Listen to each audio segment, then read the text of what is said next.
Hello and welcome to another episode of Valley Sports Telegram presents the Sports Telegram. As always, I'm Arshavir Saryan. With me is Kenny Hodges. And in this episode, we are going to break down our views of the NBA Finals. The Miami Heat survived the Boston Celtics. Well, they didn't survive the Celtics. They embarrassed them in Game 7. And they're going up against a possibly unbeatable Nuggets team. This Nuggets team has put down any challenger that has faced them so far this offseason, postseason, and they have had a lot of rest, which will lead into one of my questions a little later on in the show.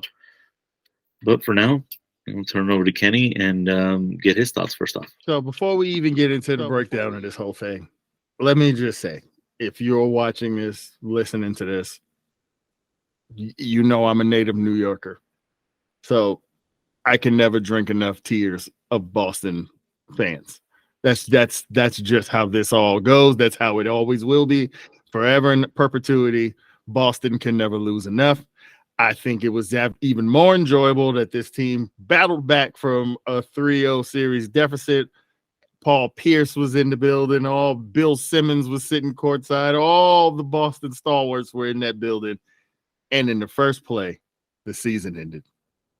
One Jason Tatum play, and it was all over. So, goodbye, good riddance until next season. It's amazing because Boston is the first city to lose a Game 7 at home to a team from the same city. So that's amazing. That's an amazing statistic in itself. But I'm ready to dive into this. We have a very intriguing matchup for several reasons, including two guys who have been underrated as NBA superstars are going to have their first crack at getting cementing their legacy as an NBA champion. So that's amazing in itself. And Nikola Jokic and Jimmy Butler. So let's get right into it. I got to actually step up on that for a moment. Not only was that the first in Boston, they were the first and so far only top seed to come back and lose Game 7 at home. Yeah, because all the other ones were on the road. Yeah, they were. And as a Lakers fan, I will always celebrate Boston going down. I had someone tell me at the start of Game 7, but this isn't the Bird era Celtics. I'm like, I don't care. It's Celtics. And for me, it's Lakers versus Celtics. Celtics got to lose. I don't care who they're playing. I will never cheer for them. I might enjoy some of their players, but nope. That's like a Dodgers fan rooting for the Giants to win the World Series. And me being from a native New Yorker and having spent quite a bit of time in the city of Boston, going to sporting events and having a chance to be around that fan base. Awful people. Sorry, I'm just gonna say it. Oh, just awful. The things that get said, the behavior of people in and around the city, and just the uppityness of the city of champions nonsense they run around with because of the recent success of teams like the Patriots. And kudos to them. Yeah, a bunch of championships. Yeah. Good, you went home. That's all. That's all we got to say. No. Hey. Goodbye. Goodbye. But yeah, let's dive into this Heat and Nuggets final. First off, this is nothing new for Eric Spoelstra. His team is either in the Eastern Conference Final or in the NBA Final ever since he took over as a coach. And we said it earlier in one of our previous episodes. He is cementing himself as a legitimate NBA coach who knows what he's doing. But on the other side, you've got a Denver team that is seemingly unmatchable, and you play them in any different way, and they find a way to roll out. They have a big man with probably the highest IQ among all big men in the NBA today, if not ever. And Nikola Jokic proved it dismantling the Lakers.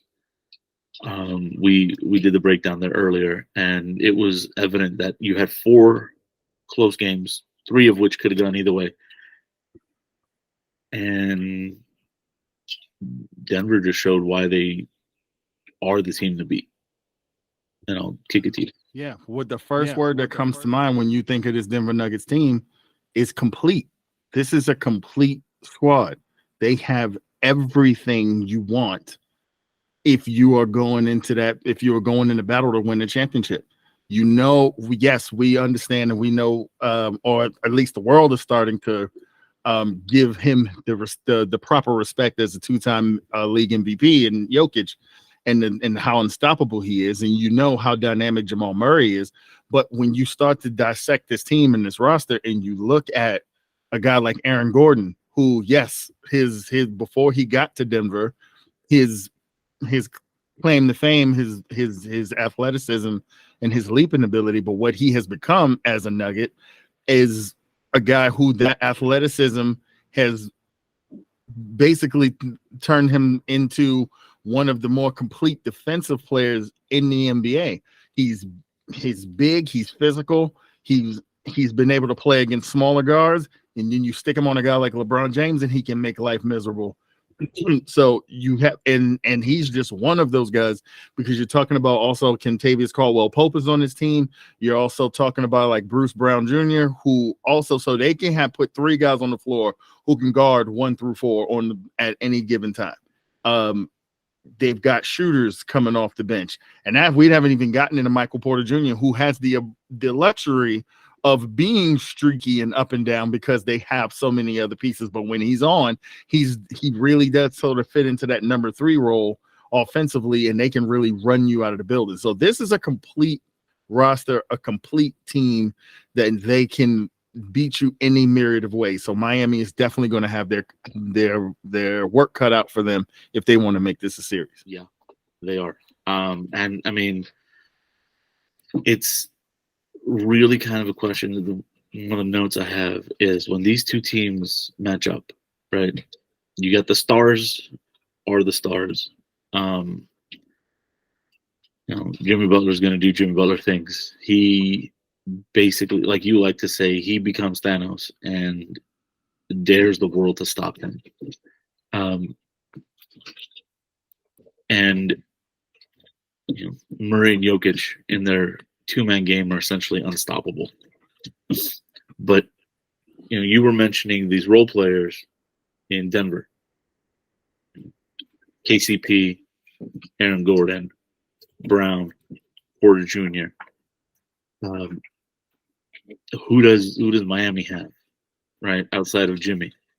I mean, well, Bam is good for 16 a game, and then you also have someone like Caleb Martin, who has become a good contributor, right? But in this series, this is where I think Miami is missing a Victor Oladipo, missing a Tyler Hero. How much does Duncan Robinson do? We talked about him, darn near being kicked out of the city because of his struggles against Boston. What does he do now in the bright lights? This is time to step up. So in that sense, I don't really know if Miami has the role players to really handle whatever offensively the Nuggets are bringing. They're going to have to muck it up and keep it low scoring to walk away with a win. But that being said, if I remember correctly, I know there was one. It was game 2. I think there was another game in that 4-game sweep where the Lakers and the Nuggets both scored under 111 points. I'm pretty sure there was a second one. So what did the Lakers do? They did what they were supposed to do, right? They mucked up the game. They slowed it down. They played intense defense. Neither team really scored, and the Nuggets came out on top. So it's to have a chance. That's what I think Miami's going to have to do. But the Nuggets have shown that they can play that aggressive style of game, get dirty, and go on a run late and walk away with a win. So there are two things as you were talking about that, right? So the idea of being able to muck up the game, right?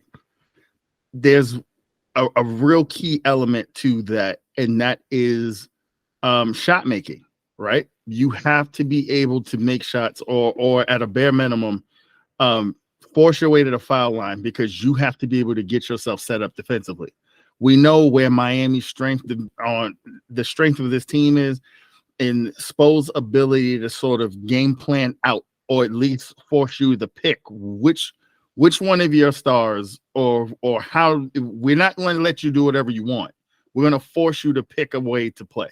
Are you going to shoot the ball from the outside? That's fine. Then you'll just have to you'll have to deal with the zone, because the zone will then force you to kind of swing the ball, making a decision and trying to knock down shots from the outside, right? Or if we're going to go man up, okay, fine. Then, all right, we'll just figure out how to deal with that, with the PNR action. Maybe we switch it up. Sometimes Bam is going to drop in coverage and let Jokic, we'll see if Jokic can hit from the outside. If he's a little off, okay, then now Bam will play up and we'll try to take away the drives, right? So you need to be able to set up your defense. In order to set up your defense, they got to be pulling that ball out of the bucket and having it inbounded so you can get down. The other part of that is what happens if you aren't making shots.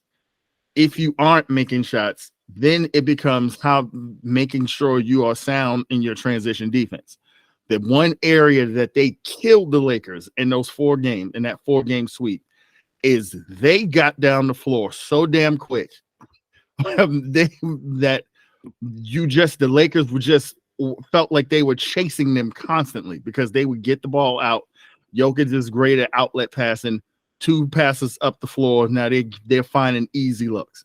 So you have to be sound defensively, and you have to at least exhibit an ability to make some shots so you don't fall into those traps of what Denver does to people that really gets the game in a way that you don't want it. Because, of course, without having Tyler Hero and Duncan Robinson sort of being up and down in this postseason, we don't know if Gabe Vincent is completely back yet from that ankle injury he suffered. So we're going to be in a position. The Heat are going to be in a position where this might turn into a track meet where you have to knock down outside shots. And if they don't have an ability to do that, now you're talking about the Nuggets rebounding the ball and taking it the other way. And this thing could get up and down. And if this is a game in which it's played in the 110s, 120s, that's the way Denver wants the game to go. So we'll see if Miami has an ability to sort of muck the game up. You saw them be able to do that a bit against Boston, but Boston also didn't help themselves by not knocking down open shots. I don't think Denver's going to have that issue. They haven't had it this entire postseason. So Miami, again, they're going to have their work cut out for them. Yeah. And it's kind of similar to the Lakers in that sense. I mean, I don't want to go backwards too much, but you can only compare the most recent, right? And when you're talking about struggling from shooting from outside, you can't outshoot the Nuggets. Murray will go off for 30 points in a quarter, which he did. The others, which we named, KCP, Gordon, Brown, they'll combine for 50 points and a half, which they did. So you really have to try to lock everything down. But that leads me to that next one is, okay, Jimmy Butler's going to be a hound on the ball. That's his game, right? He's going to be a hound on the ball, offense and defense. We have talked about how much of a bulldog mentality he has. But can Bam be that number 2 defensively that they need him to be? And he's not a bad defender. Mm-hmm. He's an excellent defender. Yes, but can he extend his range out defensively better than Anthony Davis did? And that's a huge question, because we talked about it off air. How many times did Jokic or Murray make a shot over AD from the perimeter, and AD's just like, what more can I do defensively? What more can he do defensively? Nothing. He was in great defensive position. So I don't know how Spoelstra's going to come up with that. You talked about the different options of what he can give, right? But it's nothing the Lakers didn't do. It's nothing. Well, I can't say Phoenix, because we established earlier that Phoenix didn't really play defense this year. So it isn't really something that the Nuggets have struggled with in terms of people shifting their defenses against them. And again, we were talking about this off air. Like, when we first brought it up, I wanted to say, I think Miami can take a game because Spoelstra's an amazing coach. This team has this bulldog mentality that just doesn't quit or doesn't die. But the more and more we started dissecting this, the more and more I don't know if Miami's going to take a game. I don't. Yeah, it's okay. So these two teams played this year. They played twice this year, December 30th and February 13th, right? Just for perspective. The Nuggets took both games. By an average, if you average out the two final scores, the Nuggets basically 4.5 points was the difference between these two teams, because the December 30th matchup, the Nuggets at home, they won by 5. When they played again the day before Valentine's Day, the Nuggets went on the road to Miami. They won 112-108. So they won by 5 and they won by 4. So what that tells you is the Heat can play with this team. Spoelstra can cook up a game plan to at least keep you in the game. But here's the problem. When we're talking about how effective is Bam going to be in this series. So those two games were won by 4 and 5 points. I'm going to give you Nikola Jokic's totals from those two games combined. 20 of 29 from the floor, 20 assists, 3 turnovers. And in both those games, 3 total turnovers between the two games. 20 of 29 from the floor with 20 assists. So what that tells you is, and like I told you, we sat there and we broke down every defense they threw at Jokic. Bam, whether it was the sagging off in that pick and roll, whether it was trying to keep him in the middle in case, because Jokic handles the ball up top and he'll just bully his way into the zone. So you run doubles. I don't know if they are equipped if Bam is equipped to do any better than what Anthony Davis did in that last series to stop this man or stop this team. And then it becomes a matter of, well, if it was a 4 or 5 point game, then clearly you were able to keep yourselves in the game enough to where maybe a shot or two dropping makes the difference. Well, you don't have Tyler Hero, and Duncan Robinson is hit or miss from game to game in terms of what you're going to get from him. Game 6, he was atrocious down the stretch, missed 2 wide open threes that almost cost them the series. But then he went to Boston in game 7 and he couldn't miss. Talking crap to the Boston fans and everything. Like he all of a sudden he was Larry Bird all of a sudden. So it's difficult because out of pure respect, right? We've had this conversation, me and you, about where Spoelstra sits in the pantheon of coaches at this point with everything that he's sort of done. Yes, everybody wants to give Pat Riley the credit as the president of what he sort of built there, but no, when you watch the Miami Heat, the way they make adjustments quarter to quarter, depending on what's happening in the game, that ain't no damn Pat Riley. That's that guy standing on the sideline, being able to adjust his roster and adjust and even down to a small tweak they made in the last couple of games that sort of made a difference for them defensively was them plucking this kid Haywood Highsmith off their bench because of his length and athleticism, and he was able to sort of help them get stops on the defensive end. So he will keep them in the game. I'm just not sure that they have enough firepower to stop what Denver's going to bring. That is the $1 million question, isn't it? Mm-hmm. Does any team in the NBA have the ability to stop these Nuggets? At present time, I think the answer is no. We very well could be seeing the beginning of another dynasty, a la Golden State, this time in Denver. Side note, what would that do for this community? Imagine, right? And that's something we'll probably dive into at the end of the finals. If Denver does do what everybody expects them to do, and that's take this series pretty handily. The other thing that I'm kind of chewing on, I look at the roster in Miami, and I'm like, they have Kyle Lowry. And he plays almost like a fourth, fifth option on that team. I understand this isn't the Kyle Lowry that helped lead Toronto to the championship, 6 years ago or however many years ago that was. I think it was. But it's not like he forgot how to play ball. It's not like his skills completely diminished.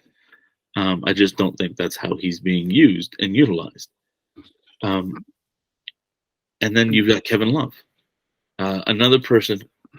He's definitely in the twilight of his career, but he's still a very, very useful piece off the bench, and I haven't seen much from him either.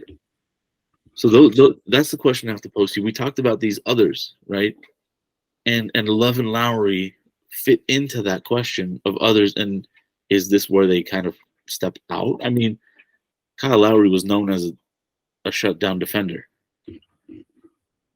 Does he make his mark trying to shut down Murray? But here's the problem. For those two individuals that you mentioned, they were brought, or more specifically, Kevin Love was brought here because of what he could provide to the team with his offense and his defensive rebounding ability. But with the age and attrition, they've become liabilities on the defensive end. There's a reason why, especially with Kyle Lowry, because of his recent injury issues. I can tell you, as somebody who's sort of plugged into Miami talk radio, people have long been saying they wanted him out of there because he's fat in terms of Kyle Lowry. But some of that to defend him a bit, how well can you keep yourself in shape if you've got a bad left knee or right knee? I think it is. He has a chronic knee issue at this point that's just sort of plagued him, and he can't move around or play the sort of minutes that he used to be able to play, which is essentially why now he's coming off the bench and Gabe Vincent starts for him.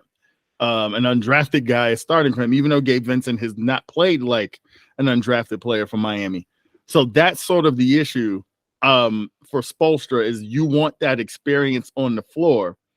But at times in this postseason, whether it be Boston or even the Knicks, those teams sort of went more up tempo when Lowry and Love are on the floor, because we got to run them. We got to make them chase us around. Try to get Lowry in that pick and roll situation, because he's probably going to foul you because he can't move his feet like he used to be able to, and play the sort of defense he used to be able to play. So that could get you in trouble against Denver, because that's exactly what Denver wants to do. If you put slower players on the floor, they're gonna want to try to turn the game into a track meet. So that's the thing for them.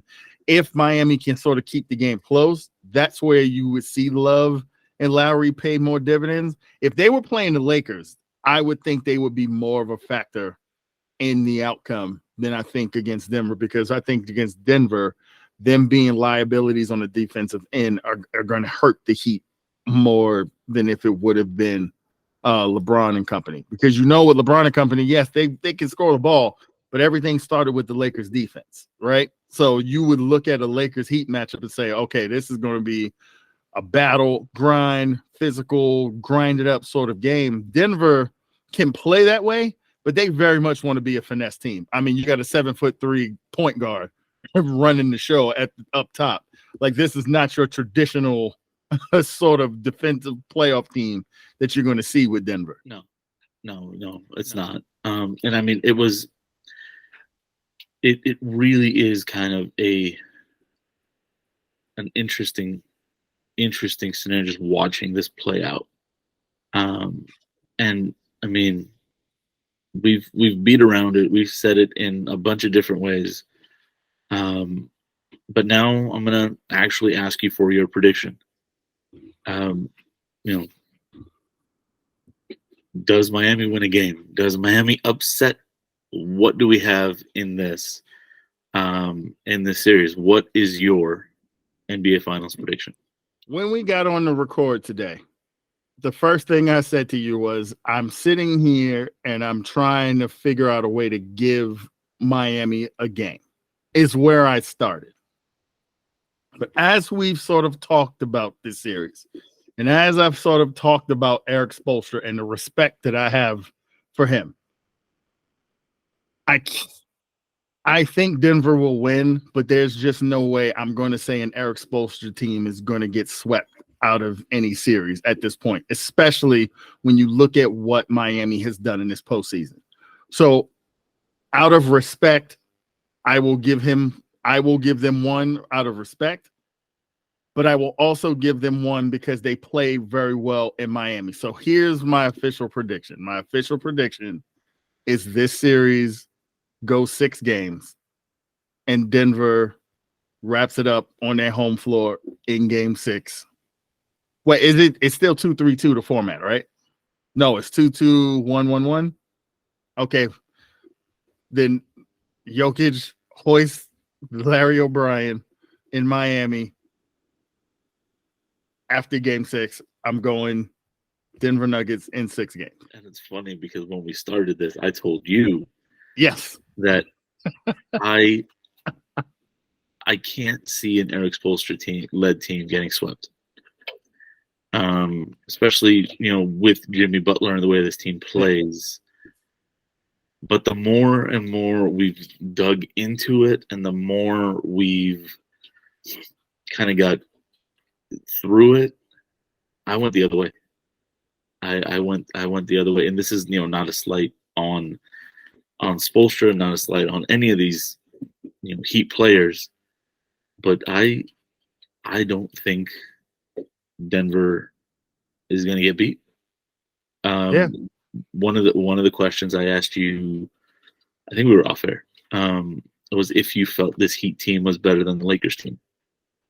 And the response is they're very neck and neck. They're really, really close. And that kind of cemented it for me. I think Denver does win it in Miami, but they do it in 4. And that's not to say if this is a clean sweep, I am not surprised. If this is a clean sweep that went similarly like that Lakers series where it was 4 close games, you could look at certain plays and say, man, if this would have went the other way, we're talking about 2-2 or 3-1 the other way. So I wouldn't be surprised at a sweep.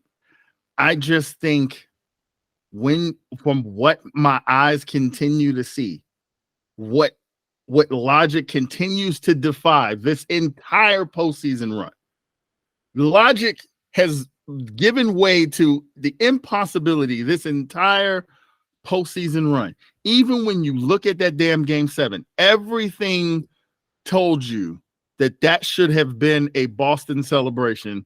The way the run of play had went, and Miami again comes out of nowhere, landing haymakers, playing fearless. And again, I keep thinking about what Jimmy Butler said in the post game, where he was like, I don't call them role players. They're just teammates. because when every man on this roster, when he is asked to do something, because of the culture that's been established, you buy into what is being asked of you. That's why we continue to play so well, because no one's being asked to do more than what they're capable of. They're just being asked to do your job and support the other pieces. There's something special about this group, but conventional wisdom tells you they don't have a business. They don't have any business being here. They don't. This is a roster where most of it is undrafted players. Like, they don't have any business being in this spot, yet they're here because of that culture and that coaching. And then a guy like Jimmy Butler continuing to sort of pull these heroic efforts out. And then guys like Caleb Martin stepping up, and guys like Gabe Vincent stepping up, and guys like finding guys like Haywood Highsmith randomly off the bench to come in and give them good minutes. And I don't want to look like a fool again. I don't want to look like a fool again and think that this team is going to get rolled, even though everything says that they should. So, like I said, I'm still picking the Nuggets, but I just don't. There's a certain pride within this sort of organization that even if they lost the first three, that game 4 in Miami, they would come out guns blazing, and they will put one on Denver and at least be in the mindset of you not celebrating on our floor. So that's where going against my own logic will tell me, I'm like, I can give this team a game or two because they can't win this series. It's impossible for them to win this series. But yet, because people keep telling them it's impossible to do things, that seems to be fueling this team more and more. So Denver's still going to win, but I just can't say they're going to get swept. I just think that Spoelstra will not allow this team to be swept. And let me tell you something. If we're both wrong and they somehow win this damn series, we are really going to have to start having a conversation of where Spoelstra is in the pantheon of all-time coaches. Because what he has done post-LeBron, the post-LeBron era, with what they continue to do and the way they continue to reshape this roster and plucking guys off the streets and being able to plug them in, and nothing changes about the standard or the system itself. If Spoelstra gets this ring, one, it's going to weigh way more than either of those LeBron, that big 3 era championships. 2, we have to start putting his name, which honestly, we could have a debate of whether he's there already, but when we talk about the Popoviches, when we talk about the Auerbachs, when we start talking about some of these guys who we can, the Phil Jacksons, he's there if he wins the ring this year. So it's going to be fun. It's going to be fun when they roll the balls out. That atmosphere in Denver is going to be incredible because Lord knows those people, if you've been a Nuggets fan for the last 30 years, this is a special moment in time for them. So it's going to be awesome. It's going to be awesome to watch. It is. And I mean, you almost put me up in a position where I'm going to go, but I want to save it for the recap. Yeah. Because there's a lot I want to go in depth on what this team has done in team building. Yes. About building around a coach. Mm-hmm. But yes, I agree with you regarding Spoelstra, and I'm going to leave it there because we are coming up on time. But yes, I think this is going to be a close, hard-fought series, game to game. I don't think it's going to go long. But that being said, we're going to, roll into the wrap-up. We think this is going to be a really, really good series. I think both teams are going to, play really hard. And again, even if we have a couple of really low-scoring games, I think it's not going to be necessarily ugly in that sense. So on that note, I want to thank you all for listening. You guys, as always, if you like what you hear, like what you see, hit the subscribe button, give us some thumbs up and some likes. Tell your friends, tell your family. We're over here talking about these teams, and probably trying to give you an angle that you don't hear anywhere else. So, thank you for that part. Yeah, thank you for listening. Thank you if you watch it or subscribe and tune in. We're going to continue to keep bringing you sports coverage from our local teams and on the national scene as well. So thanks everybody for listening, and peace.